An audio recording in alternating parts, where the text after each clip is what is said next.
Senhoras e senhores, pedimos a atenção de todos, por favor. Convidamos ao palco o presidente do IASP, Dr. Diogo Leonardo Machado de Mello, o nosso palestrante convidado, o presidente da OAB São Paulo, Dr. Leonardo Sica, a presidente da ASP, doutora Renata Castelo Branco Mariz de Oliveira, e a vice-presidente do IASP, doutora Marina Pinhão Coelho Araújo.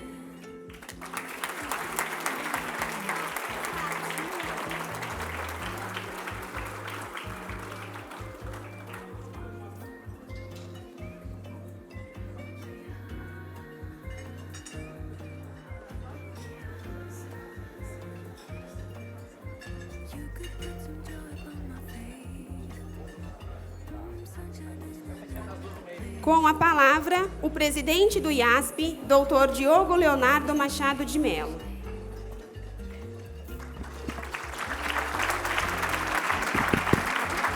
Senhoras e senhores, boa tarde.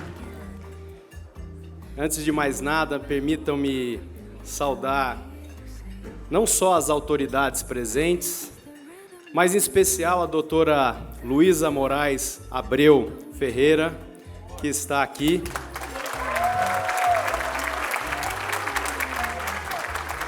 Que hoje, com certeza, é a maior autoridade presente nessa sala.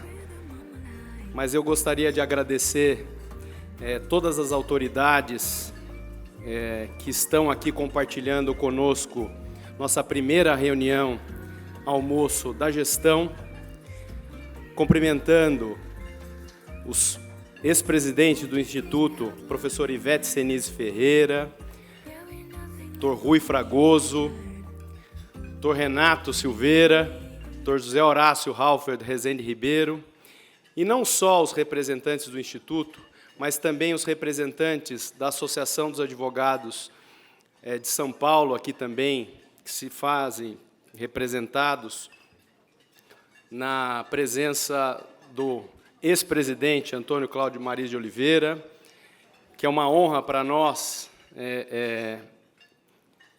Vossa Excelência está aqui. E hoje é um dia especial. Não só há uma simbologia da congregação, na confraternização da advocacia, mas há um reconhecimento também pelo próprio Tribunal de Justiça que este é um dia especial. Agradeço a presença do Dr. Macraken aqui presente, doutora Carla Raal, doutora Débora Brandão aqui presente. E esta não é apenas a primeira reunião almoço do nosso triênio. Este é um momento simbólico, um marco de união e renovação do compromisso com o desenvolvimento da advocacia. E, para tornar essa ocasião ainda mais significativa, temos a honra de receber um nome que representa esse compromisso em sua essência. Leonardo Sica, presidente eleito da Ordem dos Advogados do Brasil, seccional São Paulo. Leonardo Sica dispensa apresentações, bacharel, mestre, doutor pela Universidade de São Paulo, um dos mais notáveis advogados criminalistas da sua geração. E é fato que a sua trajetória inspira milhares de advogados em todo o Estado, em todo o país. Mas, para nós, do IASP, há um motivo muito especial de orgulho e carinho. Nossa história nos conecta de maneira institucional e pessoal de forma única. Primeiro, nunca é demais lembrar que, há 93 anos, em 22 de janeiro de 1932, foi na sede do IASP, na Rua São Bento, número 19, que nasceu a Ordem dos Advogados do Brasil, seção São Paulo. Foi o IASP que estruturou os primeiros estatutos da OAB, seu conselho, seu funcionamento, muito inspirado no modelo do seu código de ética. Por isso, essa ligação entre nossas instituições não é apenas histórica, é essencial indissociável, ultrapassando pessoas e gestões. Mas nesse triênio, professor Renato, essa conexão vai além da história institucional. Ela se torna ainda mais especial pela história do próprio convidado, presidente Leonardo Sica. Ainda jovem, Leonardo Sica deu seus primeiros passos na política associativa em nossa instituição, quando foi coordenador da Comissão dos Novos Advogados no biênio 2000-2001. Desde aquele período, já demonstrava instintiva liderança, comprometimento e uma dedicação muito genuína com o nosso IASP. E agora, décadas depois, estamos aqui, juntos novamente, reafirmando o compromisso que nos une desde a origem, defender a advocacia, fortalecer o estudo do direito e lutar pela justiça. Leonardo Sica também teve uma importante trajetória na Associação dos Advogados de São Paulo, presidindo a entidade no biênio 2017-2018, um marco de orgulho para aquela instituição. Aliás, por falar em AASP, permitam-me uma parte especial para saudar outra presença ilustre neste encontro não menos especial. É com imensa alegria que recebemos aqui nesse palco também Renata Maris, presidente da Associação dos Advogados de São Paulo.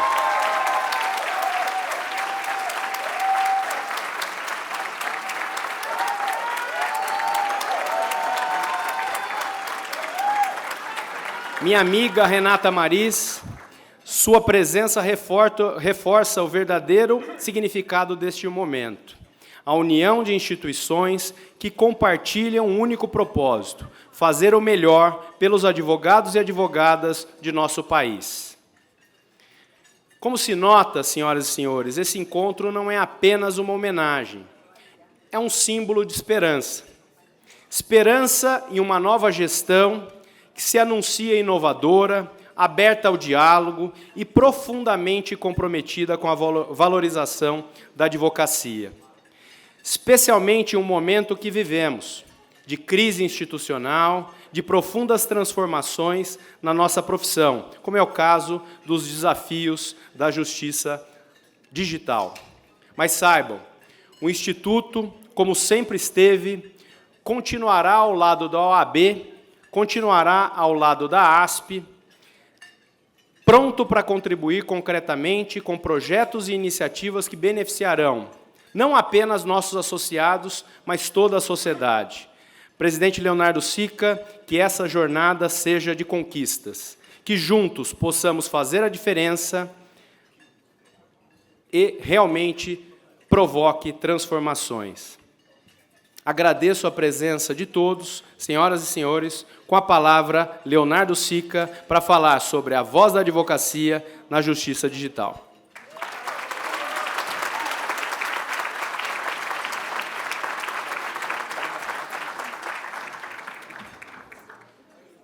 Ainda jovem, presidente Diogo.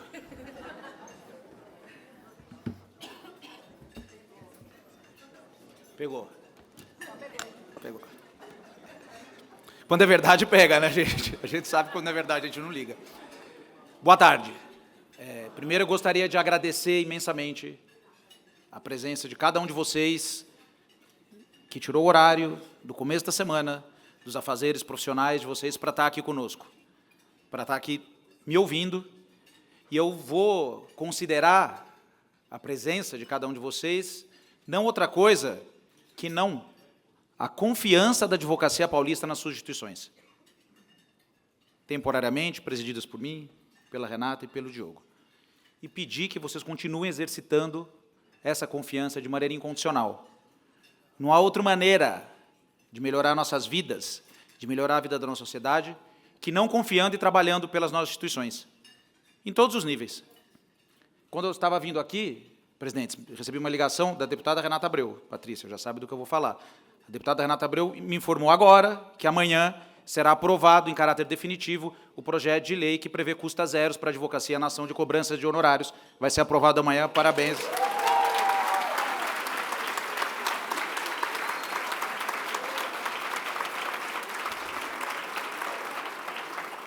Muitos dos que estão aqui, Patrícia e os dirigentes, estiveram em Brasília várias vezes para conseguir isso. Amanhã ele é aprovado e vai à sanção do presidente da República em seguida. Presidente Diogo, cumprimento, desejando boa gestão e agradecendo pela honra de abrir o ano de trabalhos nossos todos aqui. Não é? Cumprimento, gostaria de cumprimentar a todos, faço alguns cumprimentos, cumprimento com especial carinho os que vieram de longe, Pedro Gordilho, Roberto Rosas, cumprimento representante do governo do Estado aqui, nosso amigo secretário Fábio Preto, nossos desembargadores do 5º Constitucional, Macraken, Débora, Carla. Cumprimento os ex-dirigentes, ex-presidentes do IASP, e peço licença, Zé Horácio, Renato, Diogo, para cumprimentá-los todos na pessoa do presidente Rui Celso Reale Fragoso. Por quê? Porque para saber onde a gente vai, a gente tem que sempre lembrar de onde a gente veio.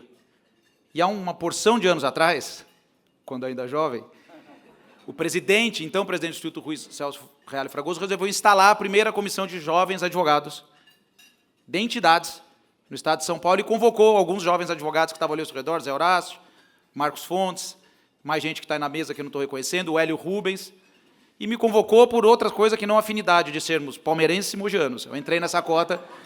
O Mariz disse que ele não é bem cidadão de Mogi, que ele foi cidadão de Mogi, de São Carlos, Taquaratinga, de repente, dia da cidade que ele estava na campanha, ele era cidadão. Mas eu sei que ele nasceu em Mogi. Não é, Mariz?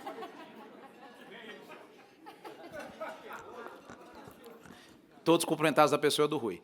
Cumprimento todos os dirigentes de ordem e da ASP, juntos naquele que pode representar os dois, nosso decano, presidente Antônio Carlos Mariz de Oliveira, e peço licença para exercer um privilégio. Hoje, eu sou o primeiro presidente da OAB que posso cumprimentar os ex-presidentes da OAB, na pessoa de uma ex-presidente, de uma mulher, a primeira mulher membro honorário vitalício do Conselho da OAB.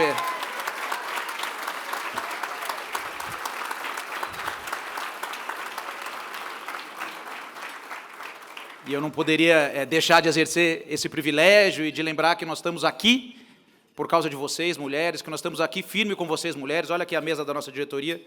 Eza, Caixa, Diva, Dani Magalhães, Vivi Scrivani, Johnny Almeida, Comissão das Mulheres Advogadas. Nós continuamos sendo governados pelas mulheres, temporariamente, eu aqui, como eu sempre digo, cumprindo cota, para não deixar que os homens sumam da OAB. Vamos falar de justiça digital. Vamos falar de justiça digital, a voz da advocacia na justiça digital, e eu tomo como base do que eu vou falar hoje um texto que eu e a Patrícia publicamos na Folha de São Paulo em 2022, que se chamava Justiça Digital como Veneno Remédio. A tecnologia como veneno remédio é um termo criado por um ex-CEO da Microsoft, um advogado, o único advogado que foi já CEO de uma Big Tech. E ele escreveu um texto, A Tecnologia como Veneno Remédio, para dizer, basicamente, que a tecnologia é uma coisa muito boa, pode melhorar muitas coisas na nossa vida, mas se mal empregada ou usada em excesso, pode ser um veneno para nossas vidas. CEO da Microsoft. E a gente importou esse termo para falar da justiça digital como veneno remédio. Os meios digitais podem melhorar muito a administração da justiça, mas também podem servir como veneno. Não vou usar o termo justiça virtual, julgamentos virtuais. Os tribunais têm usado julgamento virtual, Mariz. E eu lembrei lá do dicionário, que no dicionário virtual é aquilo que não é real. É aquilo que não é real. Que existe como potência, que pode até existir, mas que não é real. E o nosso receio, quando a gente fala de justiça digital, é caminhar para a justiça surreal. Por exemplo, a justiça que espere que advogados gravem sustentação oral, enviem sua sustentação oral gravada em vídeo para juízes e espere que os juízes vão fazer download e assistir. Justiça surreal. Justiça surreal. Mais do que isso, as iniciativas esparsas de digitalização da justiça, como essa agora, que eu acho que felizmente nós vamos conseguir reverter, me levam um receio, muitas vezes, nós, em pouco tempo, submergirmos numa distopia judiciária. Uma distopia judiciária. Uma maluquice judiciária, se não tivermos cuidado com algumas coisas. E para ter cuidado com algumas coisas, eu começo, já minha fala, dizendo que a gente precisa olhar primeiro para o primeiro grau. O que está sendo feito no primeiro grau? O que está sendo feito em audiências digitais? Como as audiências digitais estão sendo desdobradas? De que maneira a prova está sendo produzida, as testemunhas estão sendo ouvidas em meio digital? Quem está cuidando desses dados? Quem está protegendo esses dados? E aqui todos os advogados e advogadas militantes sabem Como são realizadas as audiências online em primeiro grau? De qualquer jeito. Né? Nós visitamos, né, no último treino, eu, Patrícia, Dani, quase 200 comarcas no estado de São Paulo, em todas a gente ia no fórum, e a primeira coisa que a Patrícia perguntava para o juiz é como é que estão sendo as audiências online? Nós ouvimos as coisas mais diversas. Assim como os senhores, as senhoras já vivenciaram as experiências mais diversas. Né? Testemunha sendo ouvido na padaria, testemunha escondendo embaixo da mesa, advogado fazendo audiência dirigindo o carro, não é? O presidente Patrícia recebeu uma intimação outro dia para uma audiência mista. Era muito importante a prova, Marisa, ela resolveu levar a testemunha para o fórum. O que era importante, era mista, você escolhia estar no fórum ou estar presencial, era muito importante, ela levou a testemunha no fórum, ela chegou na audiência, estava ela, testemunha, os servidores na sala de audiência e o juiz na TV. O juiz estava fora do fórum, sendo audiência híbrida, declaradamente híbrida, e o advogado dizendo que precisava levar aquela testemunha para ser ouvida aquela pessoa que ia julgar. Então, nós precisamos urgentemente, antes de pensar regular a inteligência artificial, nós estamos falando de regular a inteligência artificial, que é um passo ousado, que tem que ser encarado, mas nós saímos da pandemia com um modelo de justiça digital emergente e emergencial, nós como vamos dizer às pressas, não refletido, e a gente falou isso naquele texto, olha, nós estamos usando aqui a justiça digital de uma maneira não refletida. Nós não escolhemos, nós estamos usando emergencialmente. Sobretudo, num contexto curioso, porque até então, juízes e juízes resistiam à gravação de audiência, eles não nos deixavam gravar a audiência. E do dia para onde eles passaram a amar que as audiências fossem gravadas em meio digital. Advogados e advogadas que nós consultamos também, e aqui a gente tem que fazer o nosso meia-culpa, abraçaram indistintamente as audiências online sobre os argumentos mais variáveis e válidos. Posso fazer várias audiências ao mesmo tempo, isso aumenta a rentabilidade do meu escritório, posso atender advogados no país inteiro, mas a gente propôs uma reflexão. Né? Fomos bem mal recebidos e paramos. Fomos bem mal recebidos e paramos com a reflexão, por todos. Olharam para nós como se nós fôssemos dinossauros, sendo que os dinossauros foram extintos. Lá e na OAB também, foram extintos.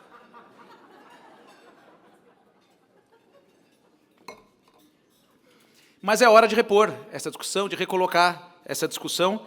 E a primeira coisa que eu gostaria de colocar aqui, que é uma ideia que acho que parece esquecida, que a gente precisa regular isso em lei. A gente precisa recuperar o espírito democrático de discutir as coisas no parlamento, que é onde todos os atores podem discutir. Para a gente não ficar a reboque do que é discutido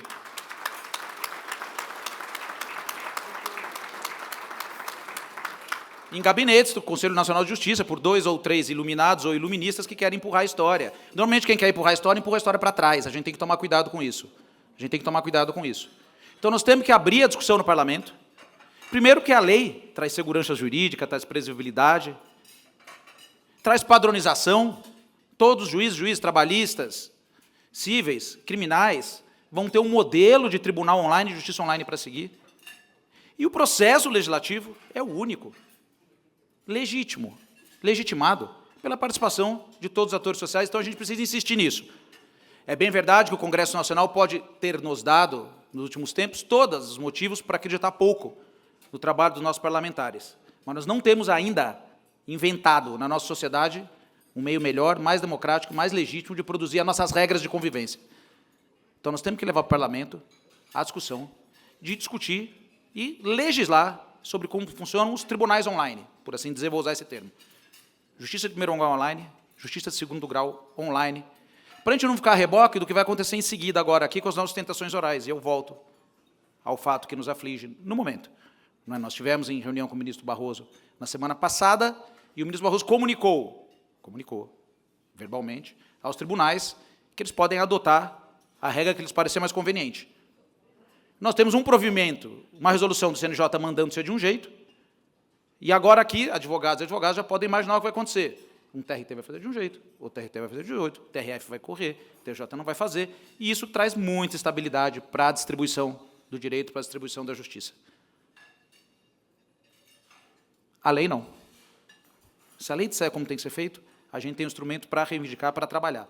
E a lei tem que ser elaborada sobre algumas premissas, de ampliar acesso e criar mais oportunidades de fala durante o processo. Tecnologia serve para isso. para a gente poder falar ao vivo, para a gente poder falar distante, para a gente poder falar mais. Não para a gente falar menos. A premissa tem que ser ampliar o acesso e aumentar as oportunidades de fala. Claro que é bom para o advogado que está muito distante do tribunal poder falar remotamente. Claro que é bom. Claro que é bom que a gente não espeça mais cartas precatórias. A gente criminalista gostava tanto, né? Como, não é? Como? Mas tudo bem, a gente também renuncia, né, aos nossos desejos, então não vamos trabalhar mais com isso. Não vamos trabalhar mais com isso. Mas precisamos ampliar as oportunidades. E a única maneira de ampliar a oportunidade passa por o nosso reconhecimento daquilo que a gente tem adiante como sociedade como mundo. Nós estamos inevitavelmente, agora, dedicados a conviver, a coexistir com os robôs.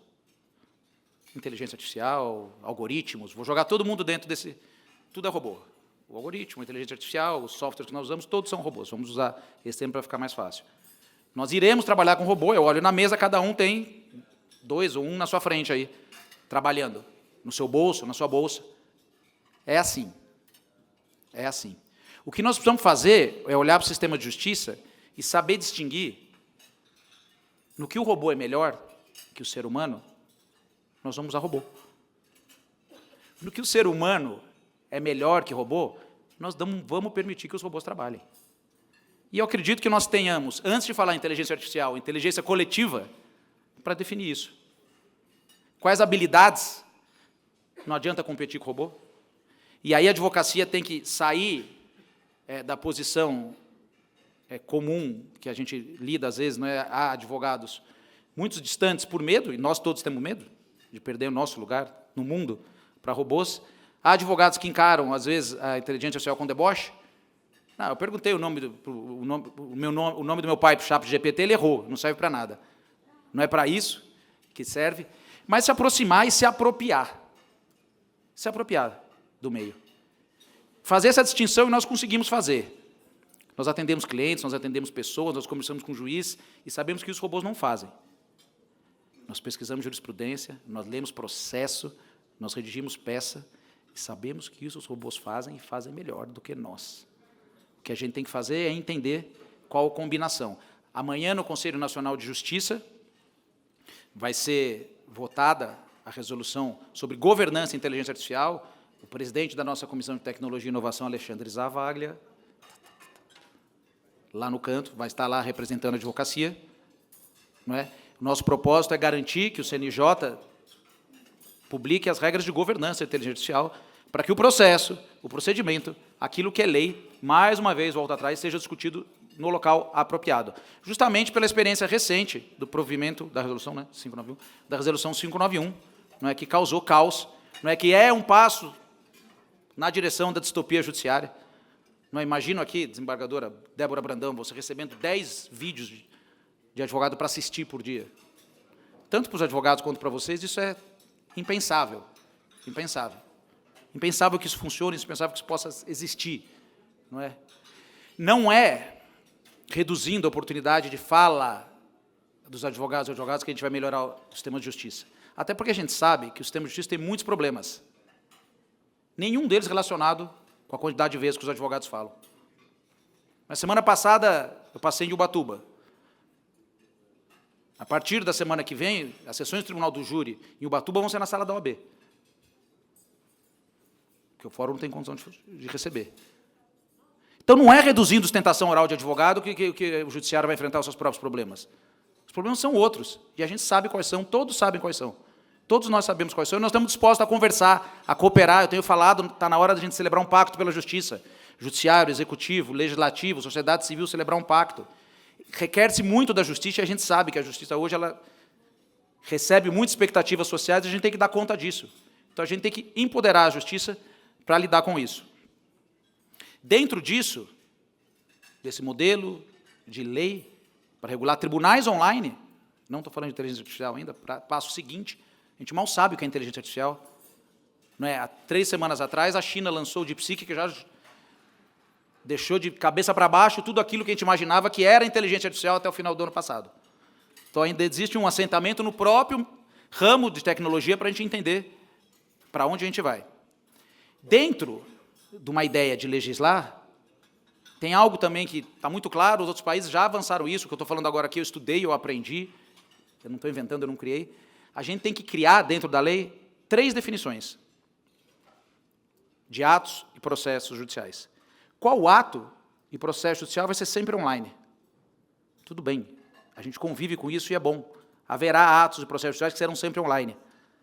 Eu prefiro, falei para o ministro Barroso na reunião, eu falei, prefiro, ministro, que preveja-se em lei que em determinados casos não haverá ostentação oral, do que fingir que eu estou fazendo ostentação oral. A gente consente com isso, reduzido o número de ostentação oral de outra maneira. Eu prefiro que a gente preveja uma classe de processo, de atos processuais, que não haverá ostentação oral. E os advogados vão aprender, você sabe, trabalhar de outra maneira, vão despachar memorial, vão exercitar nosso direito de outra maneira. O problema é ter a expectativa de poder fazer uma coisa. O problema é ser contratado por alguém que espera que eu vá falar com o juiz. E eu não vou conseguir falar com o juiz. Isso vai gerar uma desconfiança, um descrédito, ao longo do tempo, muito grande nas nossas instituições judiciárias. Isso é muito ruim para todos, é muito ruim para a nossa democracia. Então, nós temos que prever 3 classes de atos. Os atos que serão sempre online, os atos que serão online conforme disposição das partes. Advogados e promotores, advogados e defensores escolhem como o ato vai ser. Quem conhece o caso é quem defende o caso. Quem sabe se o caso pode ser julgado num tribunal online, não num tribunal virtual ou não, são as partes. E a gente tem que privilegiar essa regra. O ano passado nós levamos um monte de projeto de lei para Brasília de audiência trabalhista. Vamos começar a brigar de novo por ele, Dione e Patrícia, no Conselho Federal, para que a audiência trabalhista tenha essa regra. Ela seja realizada conforme a disposição das partes. As partes decidem se ela vai ser online, se ela vai ser presencial. E uma terceira classe de atos e processos são aqueles atos e processos judiciais que nunca vão ser online, em que a gente exige que ele seja presencial. E aqui cada um na sua área sabe do que eu estou falando, tribunal do júri, audiência de custódia, guarda de filhos. Vou decidir guarda de filhos num Zoom? Vou decidir se meu cliente vai ficar 30 anos preso ou não por um juiz que só ouviu pelo celular? A partir do momento que a gente tiver essa definição, e definir e dividir os atos e processos judiciais em 3 classes, todos nós vamos aprender a trabalhar. É um novo aprendizado, teremos dificuldades adiante, com casos que são só online, mas também precisamos reconhecer que a gente precisa empregar a tecnologia para tornar a justiça mais ágil e para que os juízes possam ter foco naquilo que mais importa, naquilo que é mais grave, naquilo que é mais severo, naquilo que nós chamamos a atenção sempre. Os advogados sabem fazer isso. Para depois, talvez, a gente falar em inteligência artificial, a gente pensar em legislar sobre inteligência artificial. Há uma demanda enorme para que a gente fale sobre isso, para que a gente faça isso, mas me parece que a gente não deu conta ainda nem de disciplinar como a gente está fazendo audiência online. Então, a gente precisa fazer isso com urgência, com emergência. Sobram exemplos de disfuncionalidades terríveis em produção de prova. Reconhecimento de pessoa, criminalistas aqui já viram que reconhecimento de pessoa por celular. A linha 3 pessoas fala, foi esse que me assaltou. E a pessoa está ali em casa olhando aquilo por um vídeo. A gente poderia ir além. Então, vamos usar a tecnologia, nós somos entusiastas da tecnologia. Né? Mais uma vez, né, para quem ouve só esse pedaço da nossa fala, pode pensar, a imprensa está aqui, eu gostaria de dizer que aqui na OAB a gente é resistente à tecnologia. Não, a gente não é. Né? A OAB hoje tem o maior ecossistema de Lawtechs do Brasil, o Marketplace de Lawtechs da OAB é referência, feito na gestão da presidente Patrícia. Nós estamos finalizando um sandbox regulatório, que nós fizemos justamente para regular práticas de inovação na advocacia. Chamamos empresas e escritórios, conversamos com eles durante meses e vamos lançar nossa proposta de regulação de inovação na advocacia. Então, nós abraçamos, nós gostamos de tecnologia. Nós fizemos eleições online, que já poderiam ter feito há muito tempo, não foi feito. –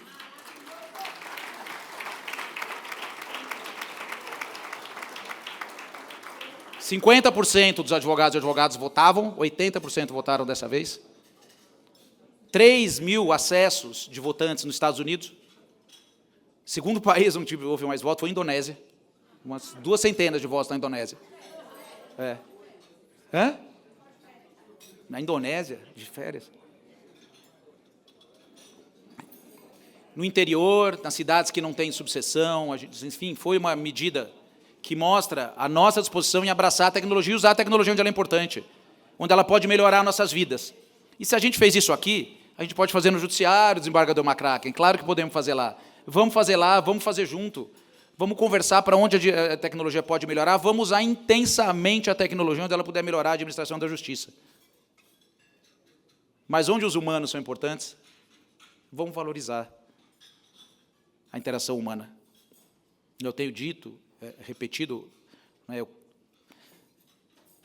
o presidente Patrícia assinou 55 mil carteiras de advogados novos, eletronicamente, claro. Esses tantos milhares se juntam a todos os outros milhares de advogados e advogadas que nunca viram um juiz na frente. Não sabe o que é um juiz. A próxima geração de advogados vai desconfiar que os juízes existam. É natural. É o próximo passo. E isso é bom, isso é muito ruim. Não é muito ruim, então a gente precisa disciplinar junto a justiça digital. E talvez a hora seja essa. A gente precisava passar por alguns anos de acerto e desacerto, não tem problema algum. Era tudo muito novo para todo mundo. Então é natural que todos nós tenhamos errado, que todos nós tenhamos tomado decisões que pareciam boas, mas que não são. Mas agora a gente já tem maturidade para fazer isso. E depois mergulhar no passo seguinte, muito rapidamente, a gente precisa fazer isso na inteligência artificial. Não é? E eu termino aqui a minha fala, não é? Quando a gente vai agora começar a pensar onde a gente vai usar robô, onde a gente vai usar algoritmo, onde a gente vai usar IA. Não é? Eu li uma passagem de Nexus, do Yuval Harari, que ele diz o seguinte: o que significa para seres humanos viverem numa nova rede baseada em computadores? Isso é uma rede, nós estamos aqui numa rede, mas agora as redes são outras. Como muda a nossa sociedade, nossa política, nossa economia? Como será para nós a sensação de sermos constantemente monitorados, guiados, inspirados e sancionados por bilhões de entidades não humanas? Quanto teremos que mudar para nos adaptar, prosperar e, quem sabe, até sobreviver nesse surpreendente mundo novo? Eram essas as minhas observações. Uma boa sobremesa para todo mundo. Obrigado pela atenção.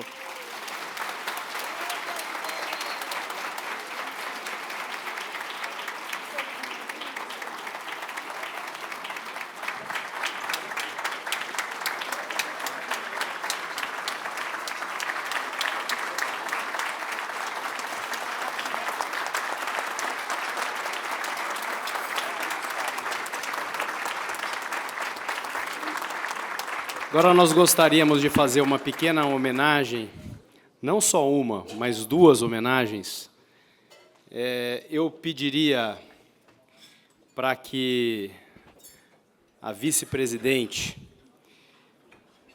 Marina Araújo entregasse uma pequena lembrança para a doutora Renata Castelo Branco Mariz de Oliveira, pela presença e pela presidência da associação.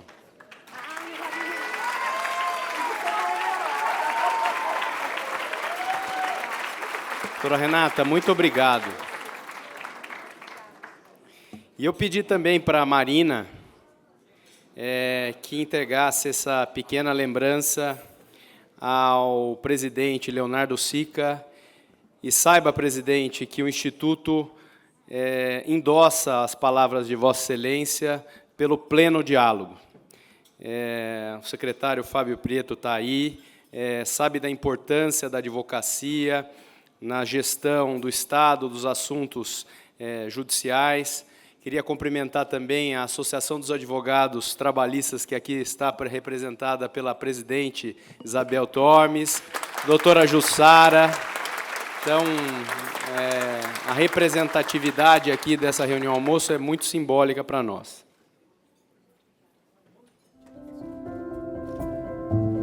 Bom, de fato, uma boa sobremesa a todos agora.